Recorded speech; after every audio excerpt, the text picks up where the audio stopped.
They called her the Cinderella of the Duggar family, the one who stayed, the one who raised us, the one who never broke a single rule. But look at her now. You've seen the photos from Nebraska, the wine glass in her hand, the smile that actually reaches her eyes, and the freedom she finally claimed. But is one photo that changes everything. The image of Jana returning to the big house, holding a baby carrier, while our mother breaks down in tears. Is it a secret adoption? Surprise grandchild they kept hidden from the world? Or is it something even more terrified? A final goodbye? I know what happens behind those brick walls when the cameras are off. I know the cost of walking back into the lion's den.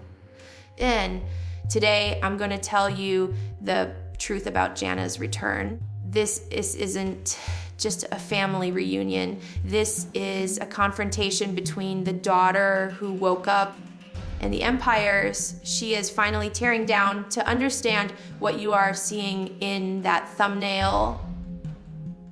My mother crying, Jana standing there stoic. You have to understand the driveway, the long, winding driveway up to the big house isn't just asphalt. It's a psychological border. When I drive up there now, my heart races, my palms sweat. It is the place where I was trained to be silent. For Jana, driving back there after tasting freedom in Nebraska must have taken every ounce of courage she had. She wasn't just visiting her parents. She was returning to the scene of her confinement.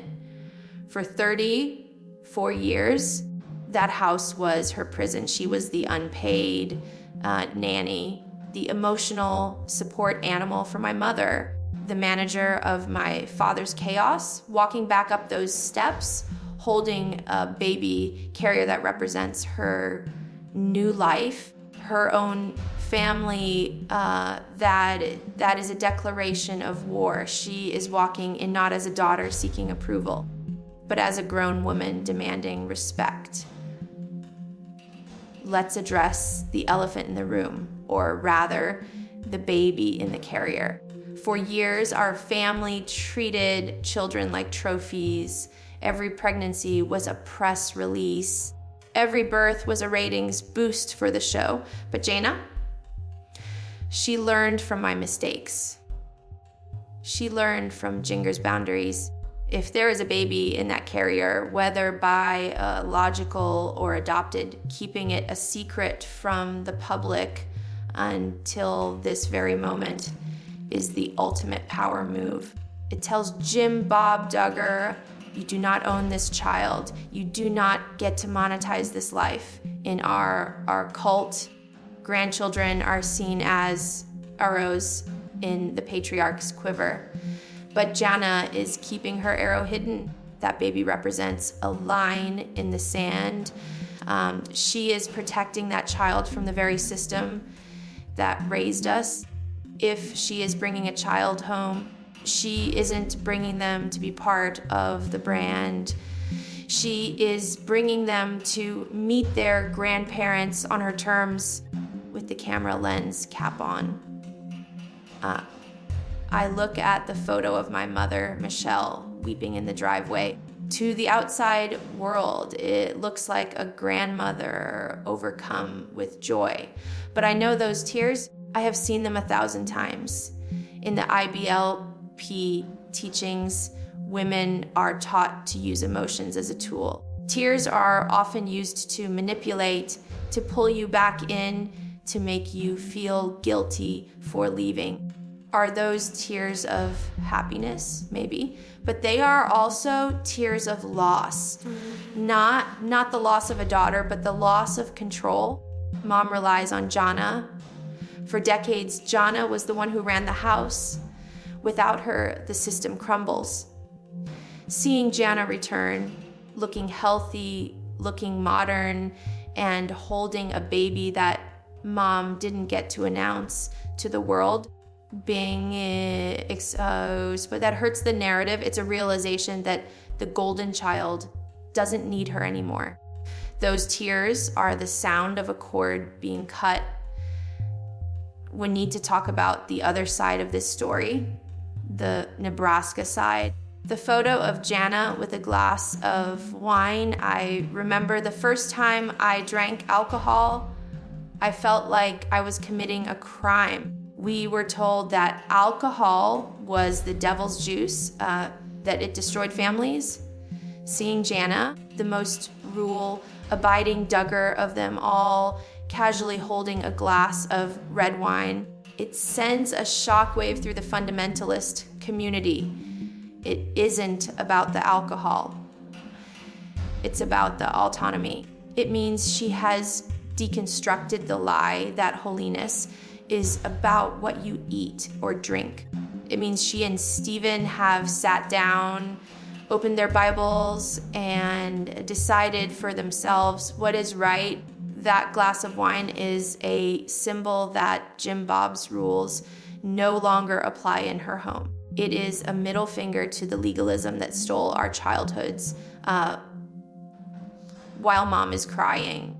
Notice who's usually missing from these emotional reunions or standing stiffly in the back. Dad, Jim Bob. When I started setting boundaries, Dad didn't cry. He got angry. He cut me off. He sent threatening texts.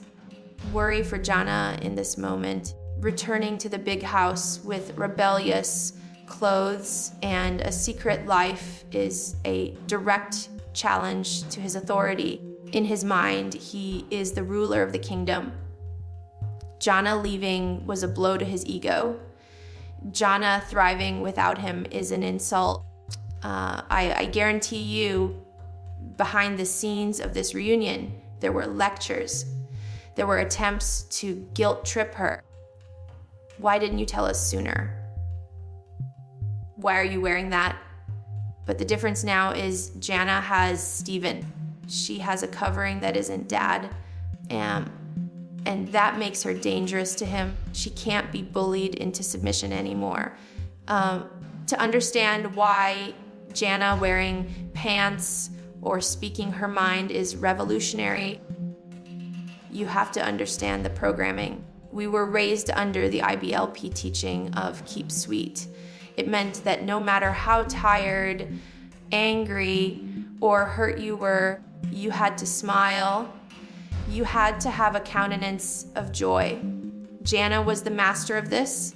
She was the one who could handle 10 screaming kids and still smile for the cameras. But look closely at the old footage. That wasn't joy, that was survival.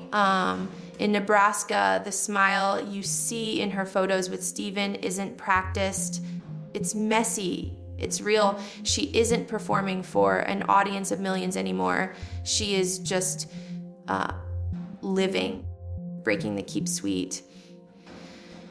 Rule is harder than breaking the dress code. It means allowing yourself to feel things that aren't pretty. It means allowing yourself to be angry at what was stolen from you. Everyone asks, did Jana just trade one headship for another? Is Stephen just a younger version of our dad? I've watched them closely. Stephen is conservative. Yes, he comes from a similar background, but there is a crucial difference. Stephen listens. In our world, men spoke and women obeyed, but watch how Stephen looks at Jana. He doesn't look at her like a servant. He looks at her like a partner. Rumors from Nebraska say he encourages to have her own hobbies, to spend money without asking for permission. These sound like basic human rights to you, but for a Duggar daughter, they are radical freedoms. If Stephen is truly supporting her deconstruction, he is the greatest threat to Jim Bob's control. A husband who empowers his wife is the IBLP's worst nightmare. Distance is clarity. I didn't fully understand the toxicity of the big house until I moved away. For Jana, moving to Nebraska wasn't just about marriage. It was an escape plan. The big house in Arkansas is a fortress. It has gates, cameras, and constant supervision. You can't breathe there without someone knowing. In Nebraska, Jana has anonymity. She can go to the grocery store without being recognized. She can make mistakes without a tabloid headline. That physical distance from dad allows her mental distance from his rules. When she wakes up in Nebraska, she doesn't hear the chaos of 19 kids. She hears silence. And in that silence, she is finally finding out who Jana is when she isn't Jana, the sister mom. We need to talk about the term sister mom. It sounds cute, right? It wasn't. It was unpaid labor. It was parentification. Jana raised us. She changed more diapers than our parents did. She disciplined us. She comforted us. She gave up her 20s and half her 30s to raise children that weren't hers.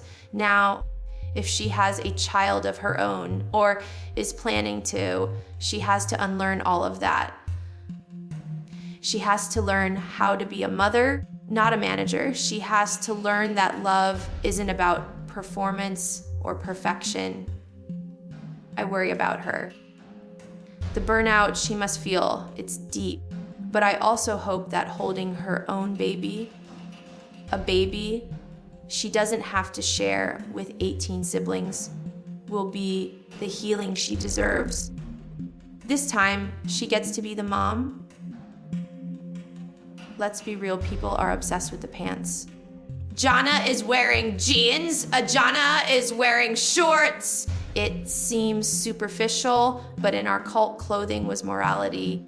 We were told that showing our knees or shoulders would cause men to sin. We carried the weight of men's thoughts on our bodies. Mm-hmm. When Jana puts on a pair of jeans, she isn't just choosing comfort. She is rejecting the idea that her body is a stumbling block. She is reclaiming her own skin. Every time she posts a photo in a sleeveless top, she is silently screaming, I am not responsible for your sin anymore. It is a shedding of shame. And for the women who looked up to her as the standard of modesty, seeing her in jeans gives them permission to question the rules too. Let's talk about the one thing that kept us trapped longer than the theology, money. I had to sue my own father to get paid for the years of my life that were filmed. I know firsthand that in the Duggar world, if you don't obey, the bank account is frozen.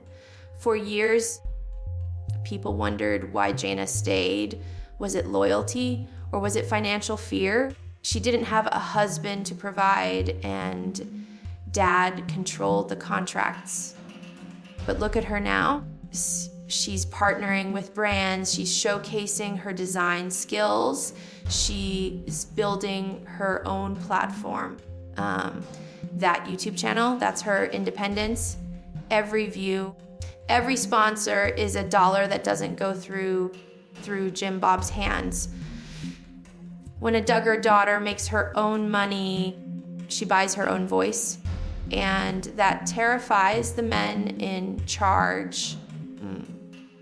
There used to be a time when we were pitted against each other. Who was the most modest? Who was the most obedient? But the text threads have changed. We have group chats now that mom isn't part of. Conversations that would have gotten us sent to correction camps back in the day. Jinger in LA, me in Oklahoma, and now Jana in Nebraska. We are forming a new network, an underground railroad of support. When Jana posts a photo in jeans, watch who likes it first. It's us, it's Jinger, it's me, It's a silent signal that says, we see you. We got you. We aren't just sisters anymore. We are survivors of the same shipwreck, helping each other swim to shore. You have to remember, Jana didn't just raise the girls. She raised the boys, Jason, James, Justin, Jackson. To them, she is more mom than Michelle ever was now that the boys are getting married and moving away. Who are they looking to? Not dad. They are looking to Jana. You see them visiting her in Nebraska. You see them commenting on her posts. If Jana leaves the IBLP fold, she takes the loyalty of half the brothers with her. Jim Bob is losing his soldiers. The Lost Boys are waking up and they are following their real matriarch. Jana out the door, the show is gone. Counting On is canceled. The network has cut ties. For decades, our family was a business. We were selling a lifestyle of perfect Christian happiness, but with Josh in prison and the rest of us scattering to the winds, the brand is dead. Jim Bob can no longer edit the footage. He can't cut out the parts where we cry or wear pants. Jana's return to social media is the final nail in the coffin. She is showing the world that Duggar way doesn't work. The Cinderella didn't wait for a prince to save her. She saved herself. And without the TV show to enforce the narrative, Dad is just an angry man in a big empty house, losing his grip on his kingdom. And in our family, nothing is accidental. We were trained to be media savvy from birth. So when you see Jana post a casual photo of her coffee or her garden or her husband, know that it is calculated. She is weaponizing social media against the silence. Every post is a press release. Every caption is a boundary. She is telling the world, this is who I am now. She knows the tabloids will pick it up. She knows the fans will dissect it. She is controlling her own narrative for the first time in her life. She isn't hiding, she is broadcasting. And the message is loud and clear. The Jana you knew is gone. Have you ever thought about what happens to a 7,000 square foot house when the children leave? That house was built for an army. It was built for cameras, for production crews, for homeschooling a dozen kids at once.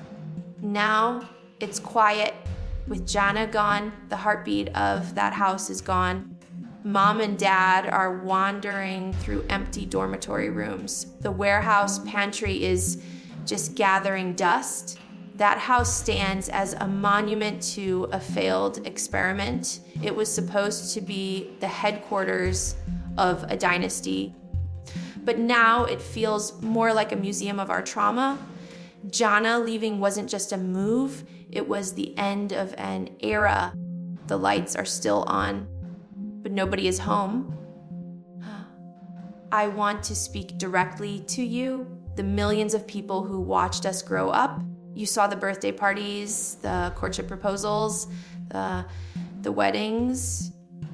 You thought you knew us, but you only knew the version of us that was edited for TV. You cheered when Jana stayed sweet. You speculated when she didn't marry. I know you mean well, but please understand, our lives were not a show for us. They were a survival test. When you see Jana now, don't just like the photo. Really see her. See the woman who fought her way out of a psychological prison while the world watched and judged. Support her freedom, not just her aesthetic, because the hardest part of leaving a cult is realizing that the audience was part of the captivity. The most beautiful thing about Jana's new life isn't her jeans or her garden. It's the future. If she raises children in Nebraska, they will never know the fear of a blanket training. They will never have to perform a camera crew to earn their dinner. They will go to school. They will have friends outside the church. They will know that their worth is not tied to how many siblings they can manage. We are the generation of cycle breakers. Jinger, me, and now Jana, we are the firewall. The trauma stops with us. Our parents may have failed to protect us, but we will die protecting our children from that same fate. People think freedom is doing whatever you want. But for Duggar girl, freedom is the ability to say no. For 30 years, Jay's answer had to be yes. Yes to dad, yes to the producers, yes to the siblings. Now she can say no. She can say no to a visit. She can say no to a filmed event. She can say no to the expectations placed on her womb. That is what you are seeing in these photos. You aren't seeing rebellion. You are seeing autonomy. You are seeing a woman who finally owns herself. And let me tell you, there is nothing more terrifying to a patriarch than a woman who realizes she owns herself. So, did she keep a secret? Yes. Did she break the rules? Absolutely. And I hope she breaks 1,000 more. The Cinderella of the Duggar family didn't lose her glass slipper. She shattered it and used the shards to cut herself free. Jana Duggar has returned to the big house, not as a daughter seeking approval, but as a woman standing in her power. The show is over. The cameras are packed away. But for the first time in her life, Jana's real story is just beginning. And trust me, you're gonna wanna watch what she does next on her own terms. This is Jill Dillard signing off.